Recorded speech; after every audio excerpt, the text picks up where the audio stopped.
Right, yes, it's working. Excellent. Right, if everyone's happy, I guess we'll get started. Happy, John? Excellent, getting the thumbs up from the back. Fabulous. Well, welcome everyone for this, what will probably be a bit of a whistle-stop tour through the Coronation Liturgy. Bear with me a little bit. I had to write this before the liturgy actually appeared because it only came out on Saturday. So some of this is me predicting what might happen and then me going back and editing it based on what we now know will happen. So if I go, oh, this might be happening and then it's not, bear with me because the liturgy did come out quite last minute. I will try and keep this, well, the aim is to keep the whole thing to under an hour if I can. So I'll try and talk for about 40 minutes or so and then time for questions and discussion stuff afterwards. And it's very picture happy. So it should be nice and easy to follow along. Right. Coronations. So, very, very brief history of them. The image on the top left is an image of Edgar, who was crowned in 973 by Bishop Dunstan. And it's the liturgy that Dunstan used to crown Edgar, which is the main basis for the liturgy we have today. So the liturgy that will take place at the weekend has its basis right back in the Anglo-Saxon era. Dunstan stole most of it from the Franks, so it's got some kind of European influences in different places. And the main sections that we still have that come from that liturgy are the grand procession at the beginning and the end, the oath and the promise that the king makes, the anointing, and then the investiture afterwards, so the dressing and the regalia. Lots of that comes from this original Anglo-Saxon liturgy. The second image is of the coronation of William I. Now, this is a key coronation in our history because it's the first one that takes place in Westminster Abbey. So William chose to be crowned there because it's where Edward the Confessor was buried. So he was kind of tapping into that history and tradition and claiming his right to be kind of in the lineage of Edward the Confessor as a conquering king of England. The third image, this one here, is an image of Edward I. Make sure I've got the right Edward. Edward I. Edward I is particularly famous because it's Edward who introduces the Stone of Scone, stolen from Scotland in 1296. Now, it's not actually used at a coronation for the first time until the coronation after his, but Edward is particularly famous for being the king who stole the Stone of Destiny from Scotland, which has been used in coronations ever since. Perhaps more reasonably since the joining together of the Union of Scotland and England, but it's still a big bone of contention between the nations of the United Kingdom, the fact that this stone is used. And we'll come back to that in a moment when we talk about the throne. Bottom left is an image of a joint coronation, so William III and Mary II, who ruled together. They ruled together they were crowned in 1689, and it's the only instance where we have two monarchs who are both monarchs in their own right sharing the throne. So it's the only dual coronation where both are being crowned as ruling monarch. And we'll have a dual coronation this Saturday, but of course the Queen, Camilla, will be crowned not as ruling monarch, but as the consort. The image in the middle is James II. Now, James II's coronation was particularly interesting because he was a Roman Catholic post-Reformation.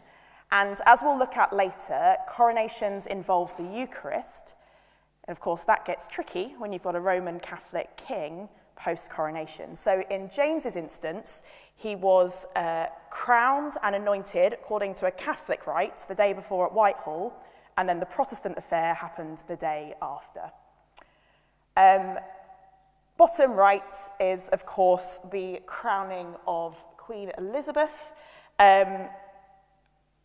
one that's most memorable to us, particularly because it's so widely televised, although, of course, the first one to be televised was not Elizabeth's coronation, it was that of George VI, her father, but of course less easy to view at that point, with TVs being less available. Music. Now, I'm not a music expert, I'm not going to pretend to be, but I think what's particularly striking is the way that tradition and kind of modern compositions are brought together in coronation services, So we're going to get the traditional music we expect, things like Parry's I Was Glad, Handel's Zadok the Priest, alongside pieces from, top right is Judith Weir, who's the master of the King's music at the moment. We have a lot of representation from the nations of the UK and the nations of the Commonwealth.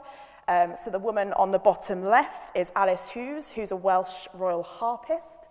And then there's kind of compositions from more familiar faces for people at home. So Andrew Lloyd Webber in the middle has written a piece, and then Patrick Doyle on the bottom right, who's perhaps more famous for his film scores, everything from Shakespeare to Harry Potter to Disney. So there's a great mix of music, and often it's a chance for the monarch being crowned to show some of their own flair and interests. So there's going to be a piece sung by a Greek Orthodox choir during the liturgy on Saturday, which is a reflection of Charles's heritage and his interests in the Orthodox Church, which again comes to the fore in his use of the oil. The Theatre of Coronation. Interestingly, given it's a liturgy, it's called the Theatre of Coronation, Westminster Abbey, for this event. And the Abbey has been closed for a number of weeks to prepare. There's a lot of work that has to go into preparing the Abbey for the service. This is an image not from Elizabeth's coronation, but from George's, because the similarity with George is that Elizabeth was crowned as queen alongside him. So that's Elizabeth that we've known as Queen Mother for a while. Elizabeth II was, of course, not crowned alongside a consort because the Duke of Edinburgh was not crowned. So in that instance, we only had one throne for her to be enthroned in, but because we have a king and a queen consort this time, there's kind of a double crowning that needs to take place. You'll see that they're going to do this again, they build platforms for the two thrones for the enthronement, so the queen gets 3 steps and the king 5. This is all in front of the high altar, which you can see here.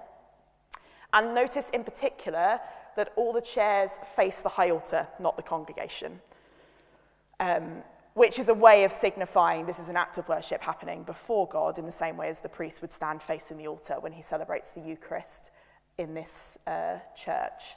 So the chairs are very deliberately facing in that direction.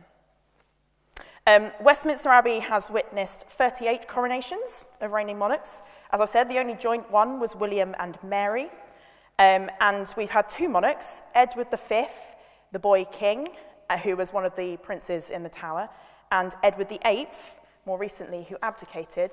Neither of them made it to their crownings. So both kings didn't make it to their coronations because, of course, you become a king or a queen at the instant of the death of the previous monarch. So this is not the making of a king or a queen, it's simply the crowning. Cosmati Pavement. So at the centre of the Theatre of Coronation is this beautiful pavement that sits on the floor in front of the high altar. So this was commissioned in 1268 at the request of Henry III. Cosmati is the name of the Italian family who created these sorts of designs. So it's Cosmati himself didn't make it, but it's in the Cosmati design, which is why it's called the Cosmati Pavement. It's 7.5 meters square, and it's all inlaid with stone, so it's like a mosaic in style.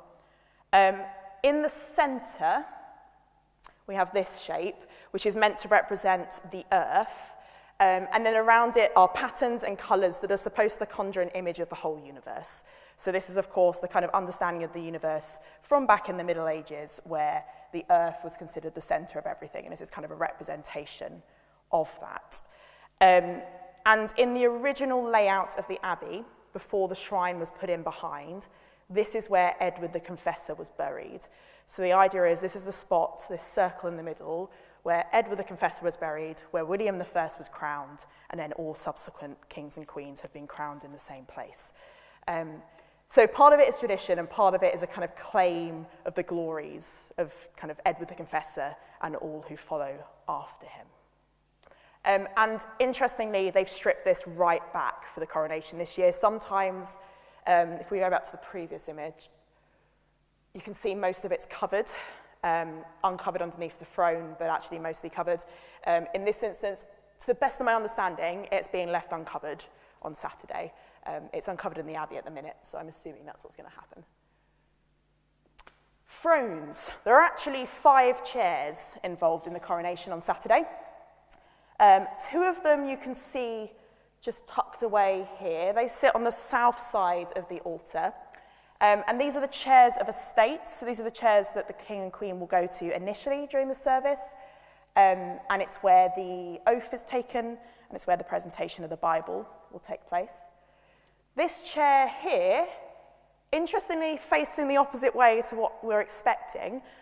So this we would expect for this coronation, like with most, to be facing the high altar. This is the St. Edward's chair, or King Edward's chair, sorry, named for Edward I. So he built this chair to put inside it the stone of destiny that he stole from Scotland.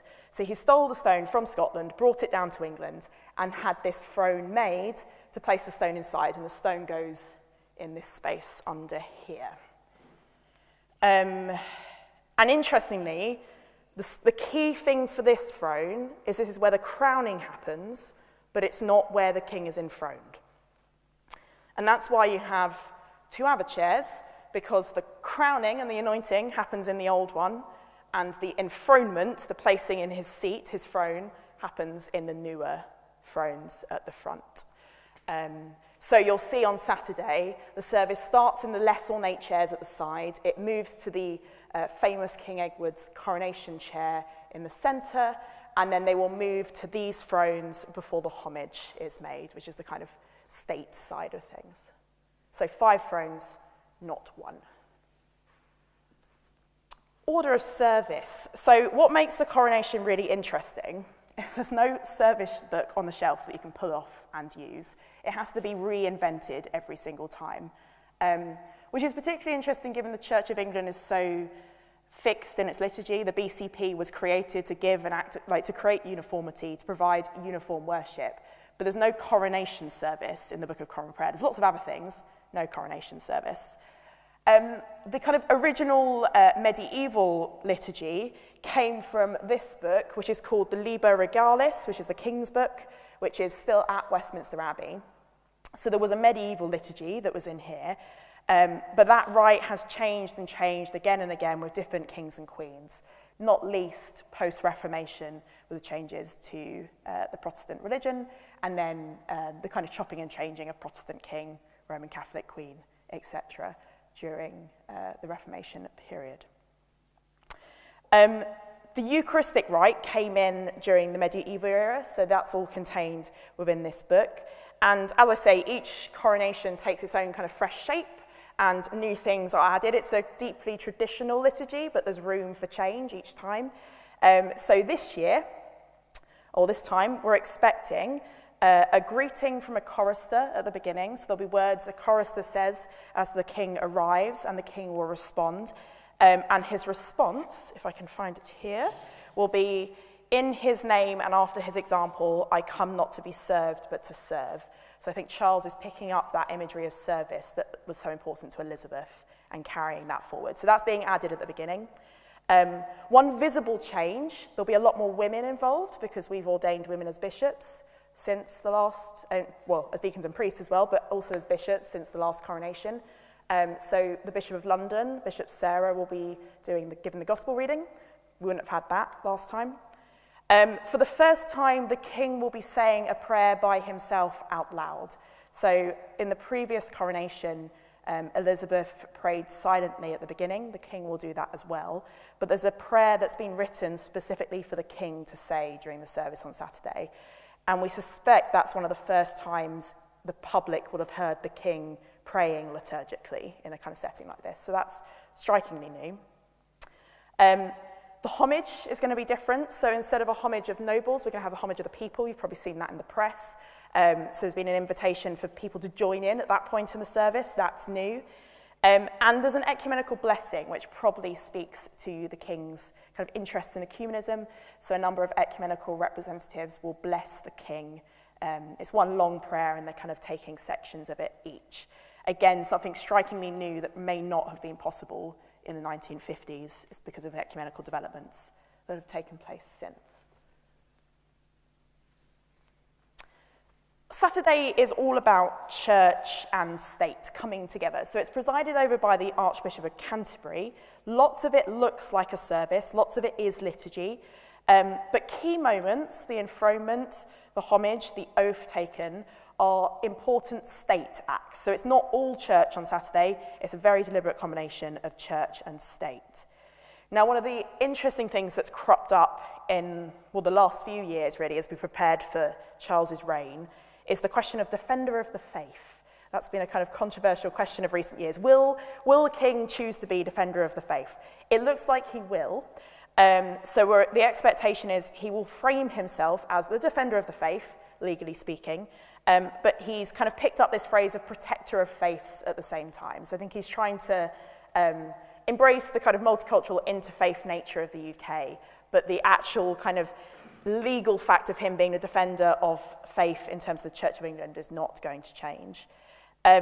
Interestingly, for those that don't know, that title applied first to Henry VIII, but it applied to Henry VIII before the Reformation. That title was a gift from the Pope because Henry VIII was such a staunch defender of Roman Catholicism in the wake of Luther. How things changed when he needed a divorce a few years later. And of course, the king, ever since 1558, in Queen Elizabeth I's reign, has been the supreme governor of the Church of England. Interestingly, of course, whilst this is an Anglican service, the king is being crowned as the king of the United Kingdom, and the Church of England is the established Church of England. There is another established church, which is the Church of Scotland, which is not Anglican. So as happened when he ascended to the throne, so too at the coronation, there's a mark towards that when he vows to uphold the Church of Scotland. So he doesn't hold leadership within the Church of Scotland, but he does promise to uphold the Church of Scotland and its settlement north of the border. One of the striking moments that I think brings together this idea of church and state is the giving of the Bible. So there's been a Bible particularly prepared for this service to be gifted to the king. And again, as a kind of nod to the Church of Scotland, it will be the moderator of the Church of Scotland that presents that.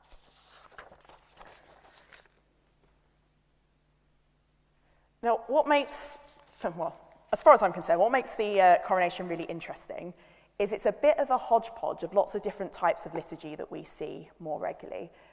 So in a way, it's a bit of a baptism, it's a bit of an ordination, and it's a bit of a marriage.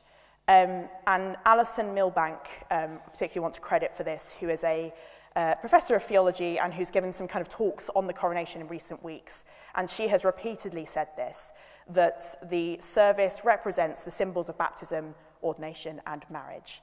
So, when the king arrives, he will be presented to everyone in the congregation. We present candidates for baptism when they come to church for baptism. He will be anointed with chrism. We anoint at baptism. We anoint at ordination. There's a ring, oaths are made, and so there's the kind of the echoes of marriage, the kind of almost the marriage of the king to the country happening at the same time. And so hopefully, I think part of the hope of the liturgy that's been put together is that it might help people to think about calling and what calling means for them, what God might be calling them to, and kind of what questions of faith it raises for them. Of course, the high point of the liturgy is the anointing. So the king will be anointed with chrism oil. The queen will then be anointed afterwards. The anointing happens on the hands, the head, and the chest. And this is the point of the service that, again, we won't see. So the queen commissioned a canopy to be held over her during this point in the liturgy. The king has commissioned, I don't know what you call it. It's much more of a barrier. It kind of goes round, encloses him on all three sides. And I've got an image of that later. But again, this is unlikely to be shown on TV. And as I'm sure you'll know, the idea of anointing comes from the Old Testament, and the music we'll hear sung as this happens is Handel's Zadok the priest. And that's a nod to 1 Kings in the Old Testament when, in a jostle for succession as David is approaching his death, he commands that Solomon is anointed, ready for him to become king, and so Zadok the priest and Nathan the prophet anoint him. And all the people say, "Long live King Solomon." And so, in the same way, our liturgy will kind of take that shape on Saturday. Interestingly, one of the oldest bits that's used in the service is the spoon that's used to anoint the king. So one of the most sacred moments of the service uses one of the most ancient of the kind of regalia that we have. So the spoon comes from the 12th century.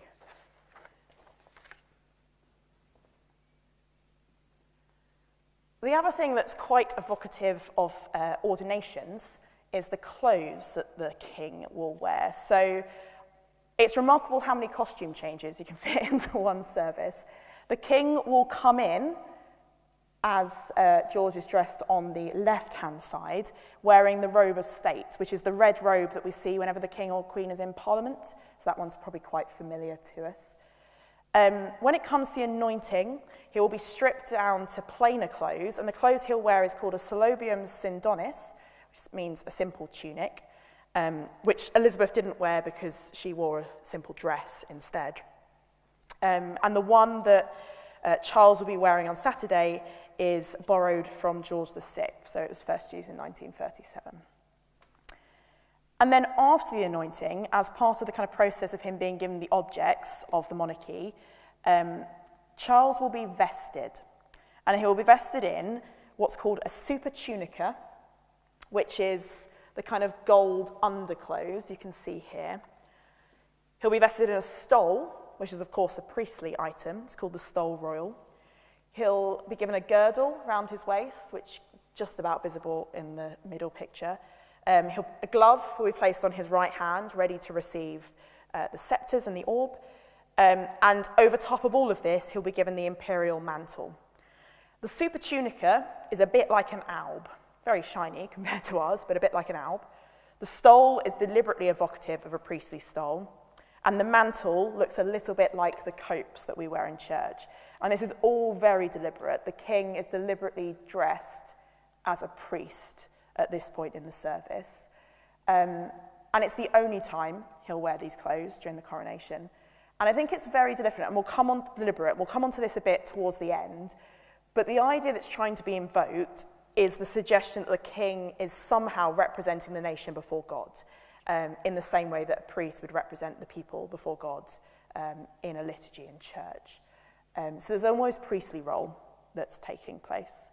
And interestingly, often things are commissioned for the first time, but Charles has chosen to reuse and recycle vestments from previous coronations. So George VI's tunic, George V's supertunica, the alb, Elizabeth II's stole, George VI's girdle and glove, and George IV's mantle. So all of it is being reused. And then finally, our last costume change, just before the procession out, the king goes back into the shrine behind the high altar and changes into the robe of state, which is this one on the right. This one's purple, and it's only used at the coronation. So it's the one time the king will wear it. So he comes in red, in the robe that we're used to, and he leaves in the special robe of state, which is purple. Regalia. So there's a number of items that will be used on Saturday, all of which have been used for a number of coronations, all of which have particular significance. Most of it's from the 17th century. As I said, the only bit of medieval regalia that survives is the spoon, which is just here, which is used to pour the oil on the king. We were debating earlier, because of course we don't get to see it, whether the oil is put in the spoon and then you put your finger in the spoon and put your finger on the king's head, whether you use the spoon to pour it on. I don't know. That sounds kind of messy, but if that's what they're going to go for, fair enough. The spoon was probably used in the medieval period to pour water into the chalice for the Eucharist. That's probably its original use, but it's now used for this. And then most of the rest of it is post-restoration, so like I say, 17th century. So we have the crown, of course 2 crowns because the Queen Consort is being crowned as well. Orb, which is, as you know, this one here. We have the armills, which are these kind of bracelets here. The coronation ring, the spurs, which are just down here. The spurs the king doesn't actually put on, they're just touched to him. There are various swords, which I'll come on to in the moment, the ampulla and the spoon for the oil, and then the 2 scepters, which are crossed No, there's one there and one at the bottom. So the sceptres symbolise the two powers that the king is understood to hold. So the one at the bottom with the cross on it is a symbol of the king's temporal power, and the one with the dove is a symbol of the king's spiritual power. Swords, there are 4 swords that will be carried in procession on Saturday, but only one of them is actually given to the king at this point. So carried in are the sword of state, the sword of temporal justice, the sword of spiritual justice, and the sword of mercy. And it's a sword of offering which stands in for the sword of state that the king will actually be given. So they all represent different things, but he's only given one. The armhills, the bracelets, were remade in 1953, so they were a gift from the Commonwealth nations. It's my understanding that they're supposed to be taken off. You don't really leave with the regalia. The king will walk out holding the sceptre and wearing, not this crown, but another crown, which I'll come on to in a minute. But, you know, he doesn't keep the spurs on, he doesn't keep hold of the orb, etc. The armhills, there's an image of Queen Elizabeth on the balcony post-coronation still wearing them. I'm not sure if she was supposed to keep them on, but she did. So we'll wait and see. So keep an eye out. When the king appears on the balcony on Saturday, is he still wearing his gold bracelets? The ring is from William IV in 1831.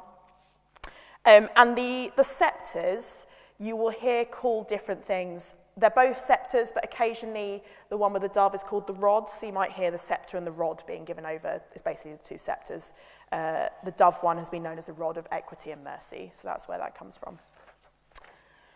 And then the crown. So the one on here is an Edward's crown, which is the one that we used for the actual crowning. In the procession out, the king will wear a crown, but that is the imperial state crown. So this one, St Edward's, dates from 1661. The imperial state crown, which he'll wear out of the cathedral, dates from 1937. It's much more recent. The St Edward's crown he will only wear at the coronation. It's used for the crowning of monarchs, but it's the imperial state crown that we're much more used to seeing at things like openings of parliaments, that kind of thing. The Queen will be given a crown, a ring, and 2 sceptres. So her regalia is much reduced, but she will be given a crown, a ring, and 2 sceptres. Now, the thing that I really wasn't sure about when preparing this was whether there would be a Eucharist, because the one thing the press didn't put in any of their reports of the coronation was whether a communion would be shared. I'm pleased to report it will be. I have the list here in front of me. We are having a Eucharist. The Eucharist was introduced during the Middle Ages, and originally it was 2 services. So the coronation happened, and then there was a Eucharist afterwards. More recently, the 2 have been wedded together. So we now find that the Eucharist is part of one service rather than 2 services happening. The Eucharist will be celebrated, but it's only the Archbishop, the King, and the Queen Consort who will actually receive communion. So the whole congregation won't receive, just those 3. I'm assuming the king has chosen, but the liturgy chosen for Saturday is fairly traditional. So it's not directly from the Book of Common Prayer, but it's Common Worship's version of the Book of Common Prayer. So it's very, very close to the Eucharistic liturgy that would have been used at Elizabeth's coronation, so it should be very familiar. And one thing that's particularly striking around the Eucharist on Saturday is it's the king who offers the gifts. So the bread and the wine are brought to King Charles, and King Charles offers them to the Archbishop at the altar. The idea being that the kind of first act of the king is to offer the gifts to God on the people's behalf. Again, a priestly kind of ministry happening in that moment. And that's very traditional. That's happened many times over, that the king does that, offers the gifts in that moment to the Archbishop.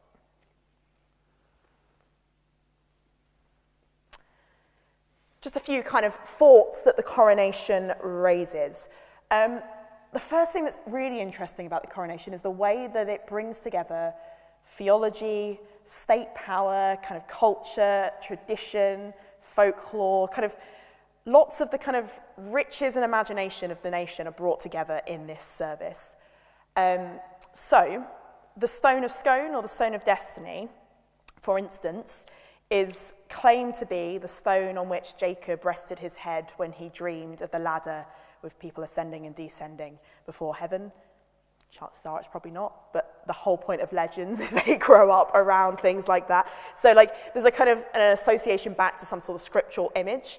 There is a possibility that it was used for the crowning of Irish kings at Tara. That's contested. The people of Tara claim that they have the original stone there still. As I said, it was stolen by Edward I and brought to London. So the stone of destiny in itself represents some of the controversy of the coronation, some of the tensions between the nations of the United Kingdom. In 1996, it was agreed the stone would go permanently back to Scotland. So between 1296 and 1996, it stayed in Westminster Abbey. Was returned in 96 on the condition that it would come back for coronations. So this is the first time we've seen the Stone of Destiny make the journey back. That was in the news, I think, earlier this week. It looked a little bit less ornate than I was hoping. The people carrying it processed out in their kind of jumpers and hoodies or whatever that they wear day to day. It didn't look as ornate as it could have done, but it was ceremonially received at Westminster Abbey earlier in the week. And both the stone and the coronation throne have been through it a little bit. So suffragettes blew the thing up. So the stone was broken at one point. It'll be interesting, I mean, we probably won't get any close-up shots of the coronation chair on Saturday, but it'll be interesting to see what they've done in terms of repair work. It's been carefully restored. There's a lot of choir boys' initials carved into it, so it'll be interesting to see if they've done anything like that, and to see if any choir boys of our parish, who have been known to be involved with Westminster Abbey, have carved their names in it. I haven't got that story yet, but I am hoping to find out. So yes, the throne that's used and the stone that's placed in it is kind of wrapped up in all this kind of imagination and culture. Another question, just how much it costs. So the coronation is probably costing about 50 to 100 million pounds. And there's questions to be asked about kind of, is that a way of glorifying God through the liturgy and bringing people together? Is that a good use of money in a time of kind of national economic crisis? Those are kind of questions that are being asked. Increasingly, and in fact, strikingly in comparison to 1953, the Commonwealth has a different shape and feel to it now. The time of empire is that little bit further away. Questions of the role of empire are now being asked. Of the 56 nations of the Commonwealth, the king is only actually king of 15 of them, and 5 of them actually have a monarch of their own. So kind of the role of the Commonwealth in all of this is quite interesting. The screen in which the king is going to be anointed has got all the names of the Commonwealth nations stitched into it. So there's kind of Commonwealth themes being evoked through the service, but even the kind of question of the Commonwealth is one that's live at the moment. And then I think the oil is really fascinating this time round. So you may have seen that the oil that the king will be anointed with was anointed at the Holy Sepulchre in the Holy Land during Lent.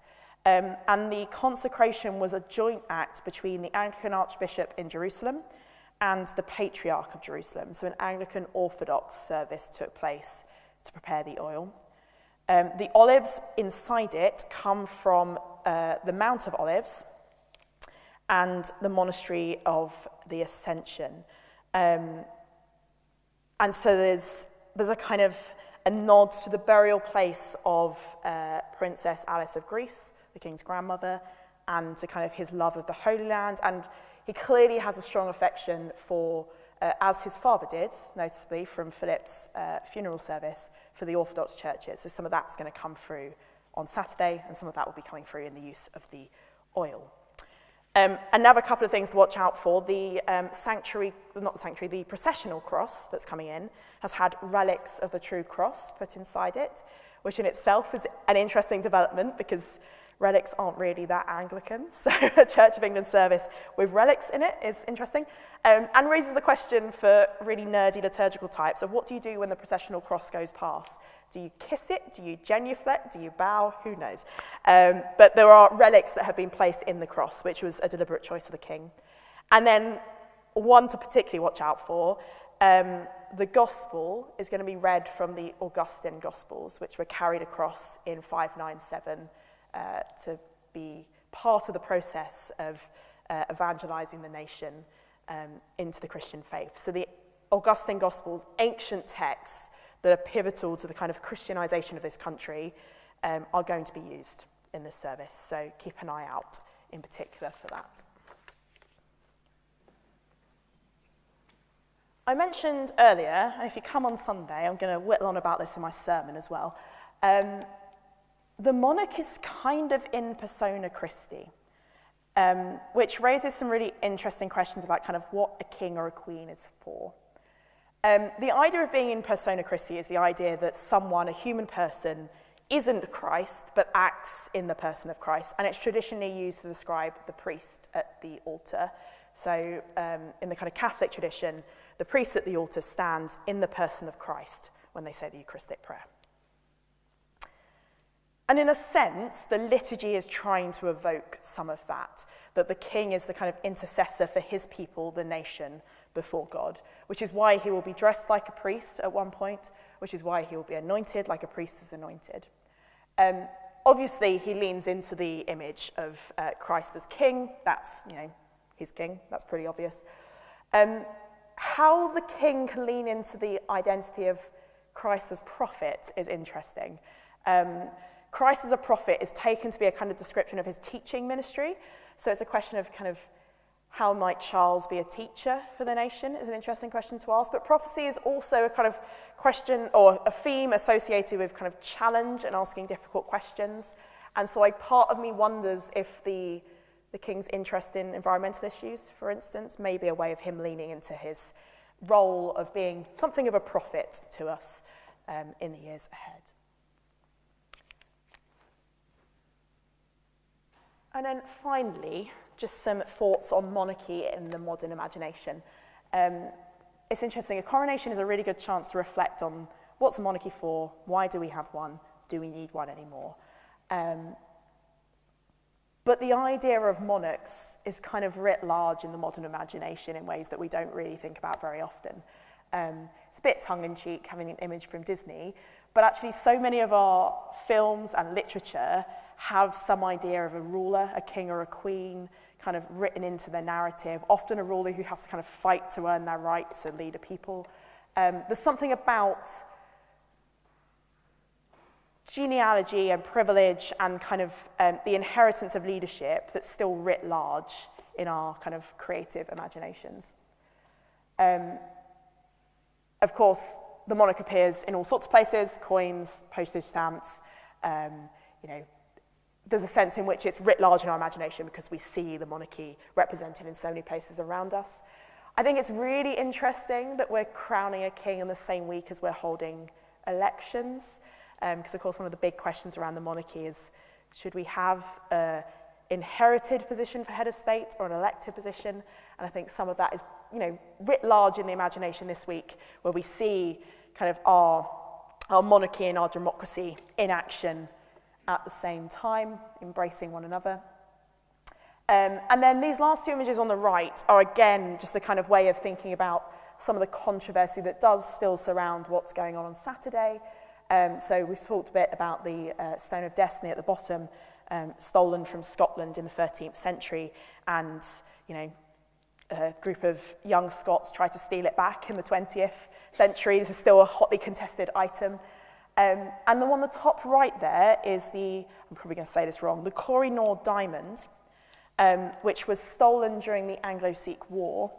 And this has been removed from the Queen's crown for Saturday, because this jewel is so controversial.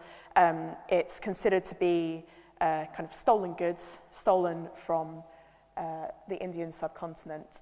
And so there's been a deliberate choice to remove it from the crown that the Queen will wear on Saturday, and it's been replaced by diamonds from Elizabeth II's collection instead.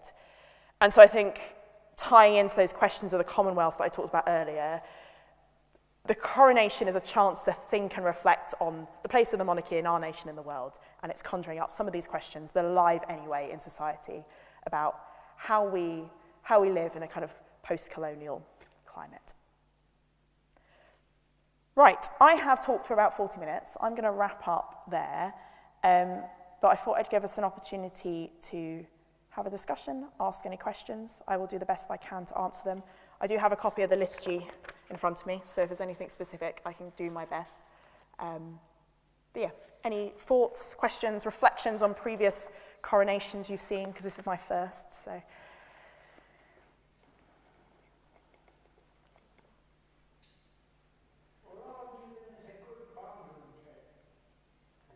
And I should say, actually, if anyone, I'm not going to lie, I have pinched a load of this from other people.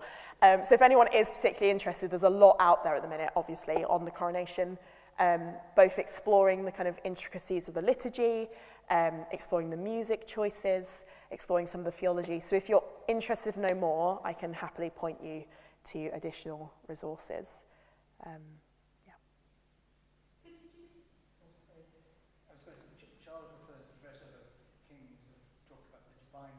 Mm-hmm. As opposed to constitutional monarchy. Could you comment on that?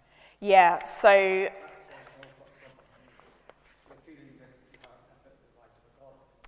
absolutely. So I'm no historian, so I can't talk you through when the shift happens.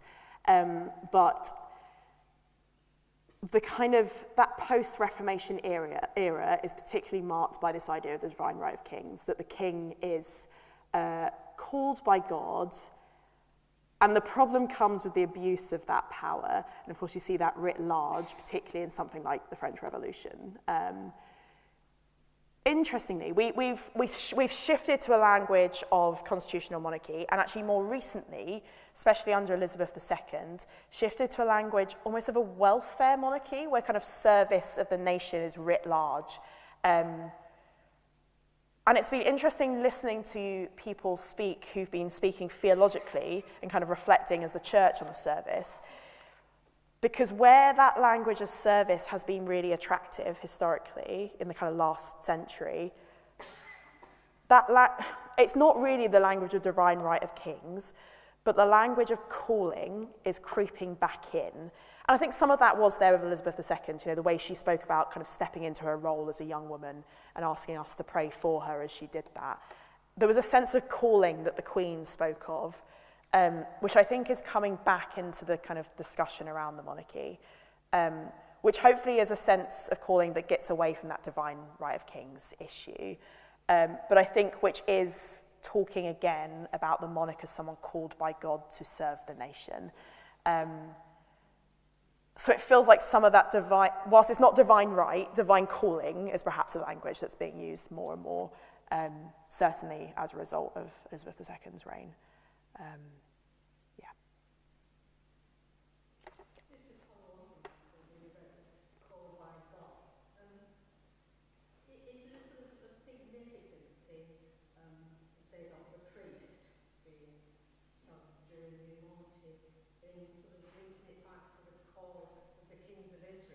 Absolutely. Yeah, absolutely. And what I find particularly interesting about the kind of harking back to the Old Testament, and you've kind of lost this by the time of King Solomon. Originally, God doesn't want them to have kings, right? So the people come to Samuel and say, give us a king, give us a king.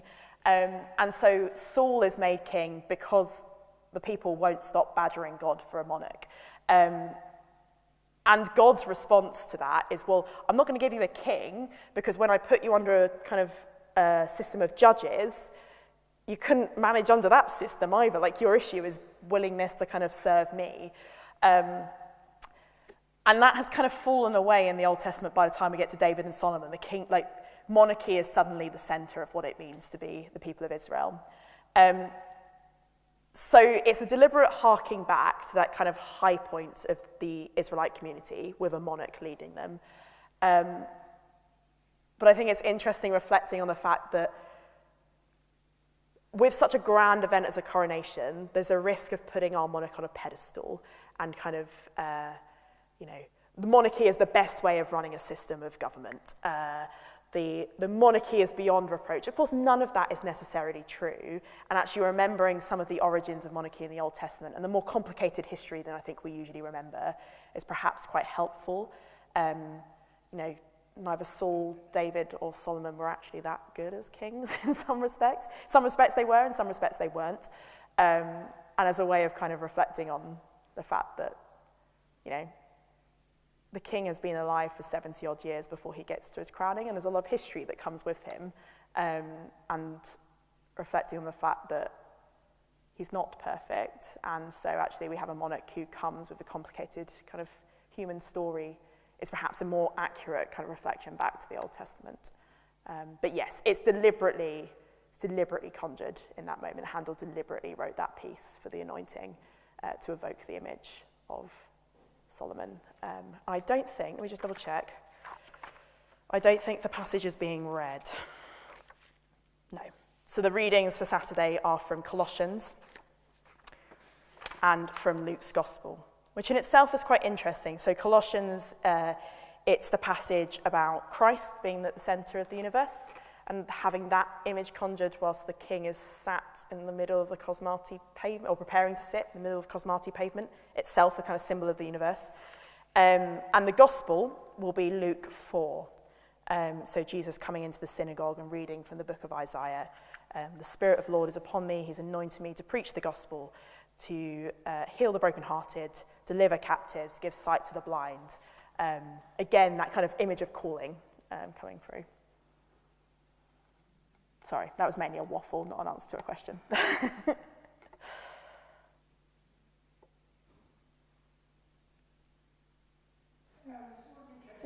During the Coronation period, were there many precious items lost which had to count for?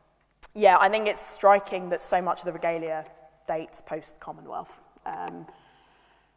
The problem, I mean, again, I'm not a historian, but the problem with that era is so much stuff was got rid of, and in the Reformation as well. You know, in some ways it's miraculous that the Book of Kings survived in Westminster Abbey. That's the sort of thing that would have been at risk of removal or destruction. Yes, I don't know, is the honest answer, but I do think it's striking that so much of the regalia dates from post-Cromwell and post-Reformation. You know, Henry VIII would have been quite happy, I suspect, with some of the kind of ornate imagery and gold in churches. His son, less so, as a much more Protestant king. Yeah. Just on the point of keeping the regalia safe, the Gold State coach was actually moved to Memel during World War II. Interesting, didn't know that. There you go, bit of local history.